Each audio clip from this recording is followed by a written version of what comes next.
super scary. Kills human beings, this one. Spits some poison, and then it's over.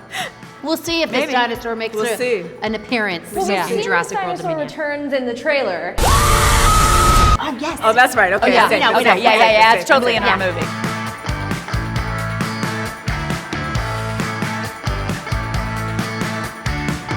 Ooh. Do you remember this? I remember this so well.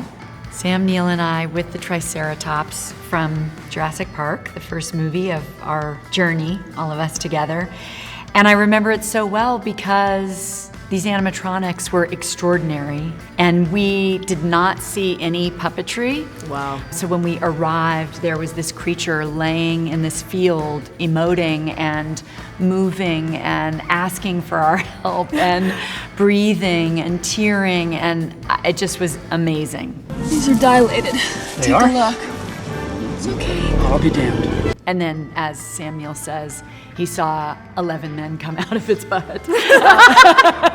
What was the little pustule thing that you had to do? What was that? Probably pus. It was really gross. It was really gross. Just like the other thing was probably poop. And no one told me. I was like, these props are amazing. So this is probably my favorite scene to film in the first Jurassic World, and Claire realizes that the only way to beat the Indominus Rex is to get the T-Rex.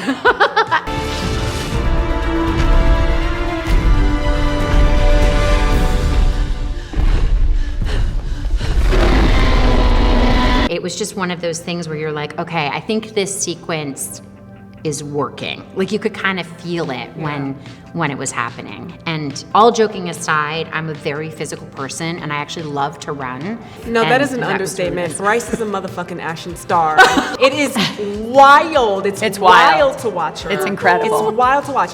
She has her gum. She's like, okay, cool, got it, slide here. It's phenomenal to watch. Okay, so I'm gonna hurl my body across the room and then I'm gonna got it.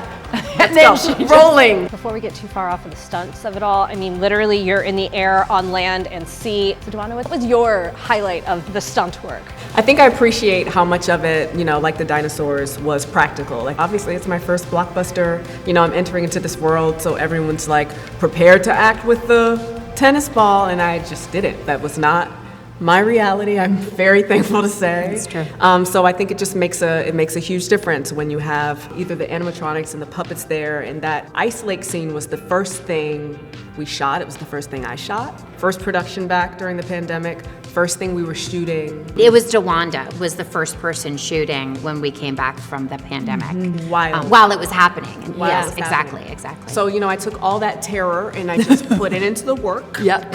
Just put it into the legs and the feet and they ran. But no, I was just, you're looking out on that ice lake and it's all there, the railing, everything, it's all there, so you have to act as little as possible. It's like, get away from this thing that's trying to hunt you down. Take your life.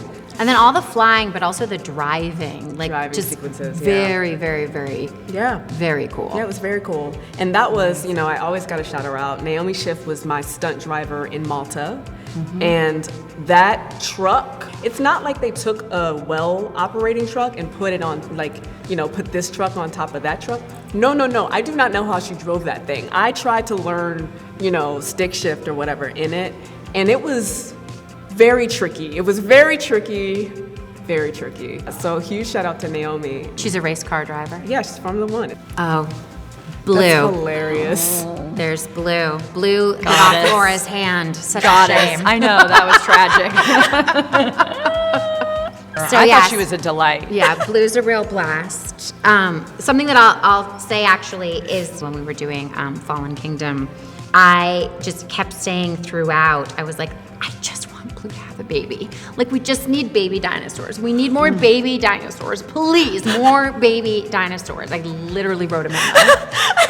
I could send it to you. So we literally have you to thank. It must have been in the works. Yeah. It must have been in the works. No. But what I'm so excited about is just the fact that there's a little baby Blue is probably my favorite thing about this movie. Literally. In general. Yep. And Blue is incredible. And I also, something that I love about Blue as a character is that it's not like she's a tame dinosaur. she's a dinosaur, she's a raptor, and she'll kill you. And as much is said in this movie, like it's assumed, oh, she's safe because she has a relationship with Owen. No. They're out in the wild now. Yeah, exactly. Yeah. Exactly. She'll eat you in 2 seconds. Yeah. And so I think that's so important that the dinosaurs are always terrifying and that they're not domesticated, because that just wouldn't be the reality at all. I love that Dr. Alan Grant is slightly disgusted at the thought this guy he's meeting trains raptors. Yeah, like what? It's horrifying. Guess you didn't hear about what happened to us. But it adds a beautiful, appropriate respect and terror in all situations. What would you all say is the scariest dinosaur? There's a dinosaur that DeWanda comes to face with. I can't. That is the most terrifying dinosaur that I've ever seen Agreed. in Jurassic. Because it's unpredictable. It's unpredictable. It has feathers. It does things Can't that escape it. you can't escape it. Yeah. So And that's the worst. Yeah.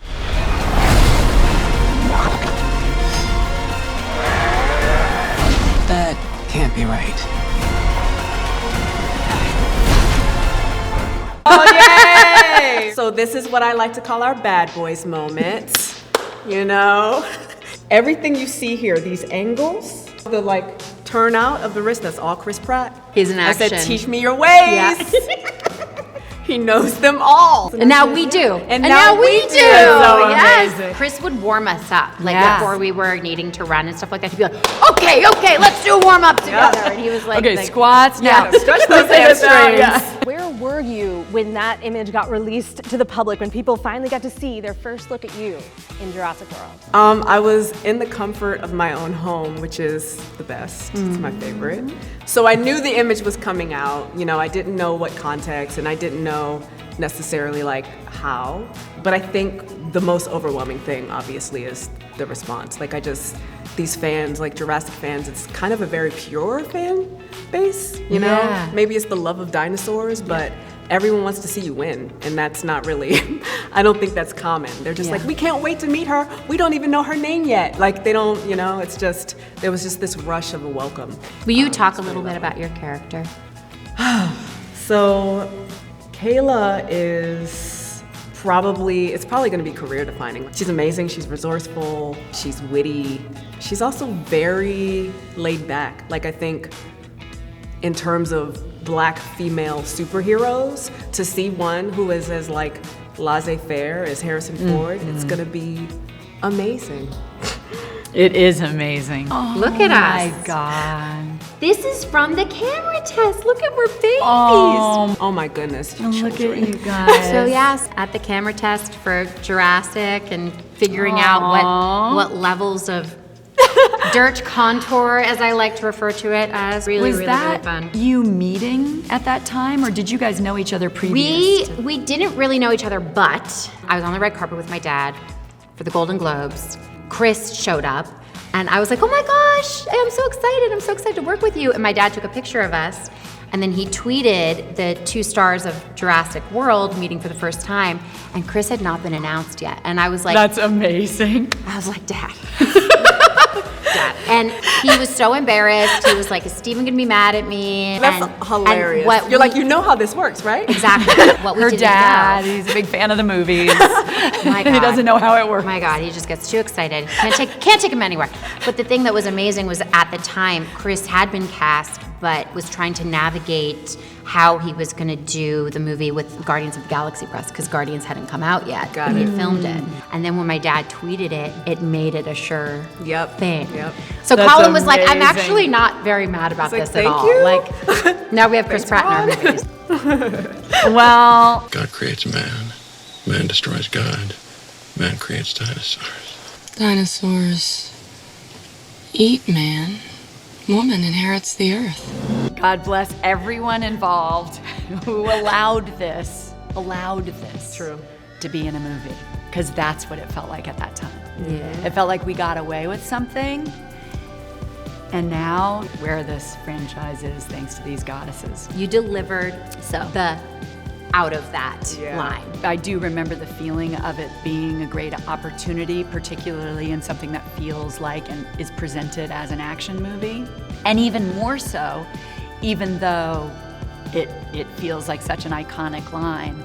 We'll discuss sexism in survival situations when I get back. We can discuss sexism in survival situations when I get back. I loved that line so much. It's just so perfect, and because we get to repeat some of that energy of like, we'll take care of the business, while there may be boys shirtless in the scene. It's so enjoyable to me.